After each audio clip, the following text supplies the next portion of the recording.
जावेद उठो। आपके खाते हमेशा सर। टोनी स्टार्क अपने इन्वेंशंस और बेस्ट आर्मर्स की वजह से ही एमसीयू में जाना जाता है और मार्वल यूनिवर्स में वो प्लैनेट के 10 स्मार्टेस्ट पीपल में से एक है और अपने सूट्स के बिना भी वो बिलियनर तो है ही, पर इसके अलावा वो एक इंटेलिजेंट सुपर हीरो भी है। टोनी स्टार्क आज जिस रेपुटेशन पे है वो सब उसके इंटेलिजेंस और उसकी पर्सनैलिटी की वजह से है और बिना आर्मर के भी उसने एमसीयू में बहुत बड़े बड़े काम किए हैं। अपनी पहली मूवी से अब तक आयरन मैन 85 आर्मर्स बना चुका है और उन्हीं में बेस्ट 10 आर्मर्स के बारे में हम इस वीडियो में बात करेंगे, तो शुरू से लास्ट तक ये वीडियो जरूर देखिएगा।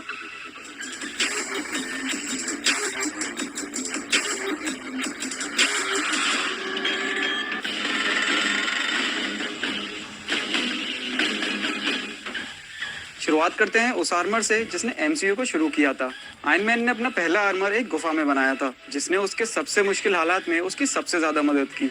यह आर्मर भले ही इतना एडवांस नहीं था, लेकिन यह आर्मर टोनी स्टार्क के लिए बहुत खास है क्योंकि इसे उसने अपने सबसे बुरे वक्त में लिमिटेड रिसोर्सेज से बनाया था और इसी आर्मर के बनाने के बाद उसे आयरन मैन बनकर दुनिया को बचाने की इंस्पिरेशन मिली थी।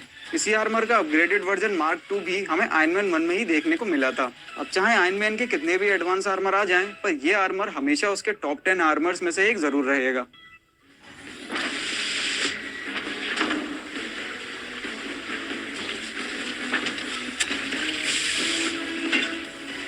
टोनी स्टार्क का तीसरा और पहला फुली ऑपरेबल आर्मर था मार्क 3 आर्मर।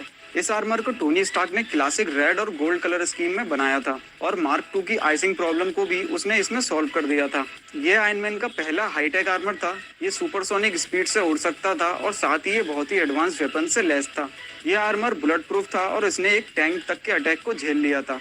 इस आर्मर से आयरन मैन ने दिखाया कि वो कितना पावरफुल है।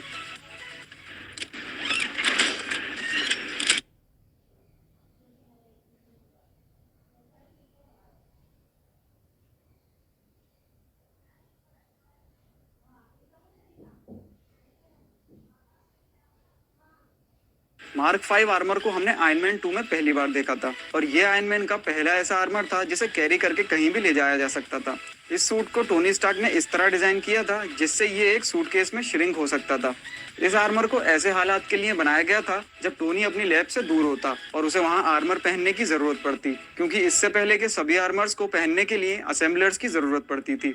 मार्क 5 में ज्यादा वेपन्स नहीं लगे थे क्योंकि ये सिर्फ जरूरत के वक्त टोनी स्टार्क के प्रोटेक्शन के लिए बना था।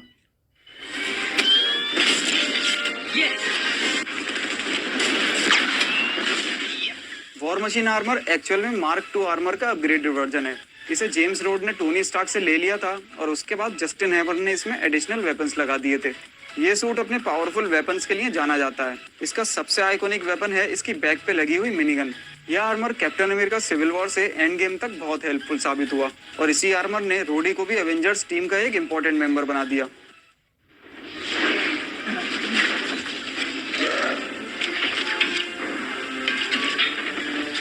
टोनी स्टार्क जब कुछ करता है तो उसकी कोई लिमिट नहीं होती और हल्क बस्टर आर्मर इसी बात का प्रूफ था। इस आर्मर को हल्क को कंट्रोल करने के लिए बनाया गया था और हल्क की स्ट्रेंथ को मैच करने के लिए इसमें मल्टीपल आर्क रिएक्टर्स लगे थे। इसके अलावा यह आर्मर अपने खराब हुए पार्ट्स को बैटल टाइम में ही रिप्लेस कर सकता था। यह आर्मर टोनी स्टार्क का बनाया हुआ सबसे स्ट्रॉन्ग आर्मर था जिसने एज ऑफ अल्ट्रॉन में हल्क को धूल चटा दी थी।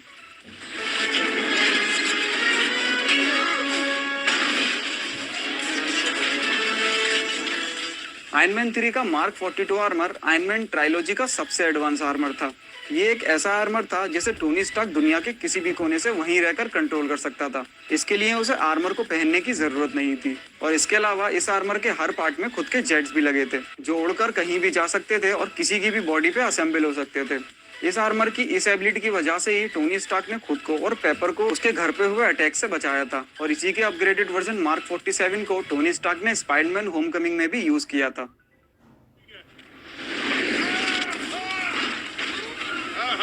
क्या बात है, अब देखो मैं कैसे दुश्मन को मार गया।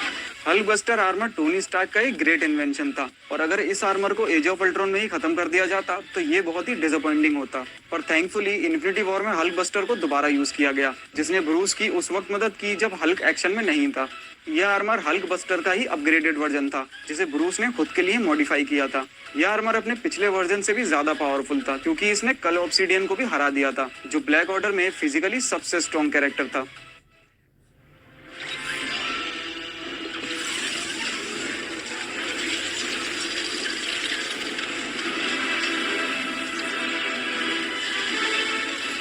गाइस अब बात होगी टोनी स्टार्क के लेजेंडरी आर्मर की, जिसमें वो सब था जो इस सूट को एक अलग ही फैन बेस देता है। आयरन मैन का मार्क 50 आर्मर नैनो पार्टिकल्स से बना था और वो नैनो पार्टिकल्स टोनी स्टार्क के सीने पे लगे आर्क रिएक्टर में स्टोर रहते थे और जरूरत के वक्त वो कुछ ही सेकंड्स में पूरी बॉडी पे आर्मर फॉर्म कर देते थे। इस आर्मर की सबसे खास बात थी इसकी shape shifting ability. Nano technology की वजह से टोनी इस आर्मर में बहुत तरीके के वेपन्स फॉर्म कर सकता था। यह आर्मर फिजिकली इतना स्ट्रॉन्ग था जिसने पावर स्टोन के अटैक तक को झेल लिया था और इसी आर्मर में टोनी स्टार्क ने थैनोस का खून निकाल दिया था। भले ही टोनी स्टार्क इस आर्मर में थैनोस को नहीं हरा पाया, लेकिन फिर भी यह आर्मर टोनी स्टार्क के बनाए सभी आर्मर्स में बेस्ट रहेगा।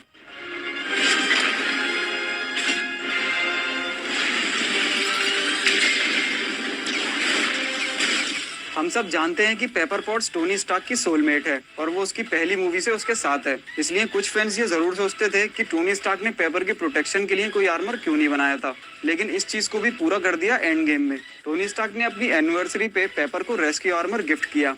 जाहिर है ये बस एक गिफ्ट नहीं था, पेपर ने इसे एंड गेम के फाइनल बैटल में भी यूज किया था। ये सूट भले ही आयरन मैन के सूट से छोटा था, पर पावर और एबिलिटीज में ये उसी के बराबर था।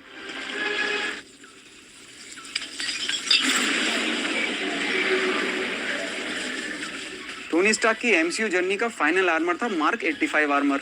यह आर्मर देखने में मार्क 50 से बहुत ज्यादा मेटेलिक और भारी लगता था।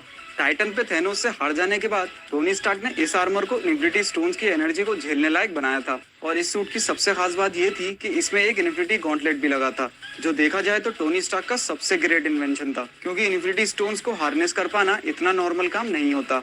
इसी सूट में इन्फिनिटी स्टोन्स लगाने के बाद टोनी स्टार्क ने इससे स्नैप किया था, जिससे उसने थैनोस और उसकी पूरी आर्मी को धूल बना दिया था। पर अफसोस ये है कि इसी सूट में टोनी स्टार्क मारा गया। तो गाइज आपके हिसाब से टोनी स्टार्क का एमसीयू में बेस्ट आर्मर कौन सा है वो मुझे कमेंट में जरूर बताएं। और अगर आपको ये वीडियो अच्छी लगी हो तो इस वीडियो को लाइक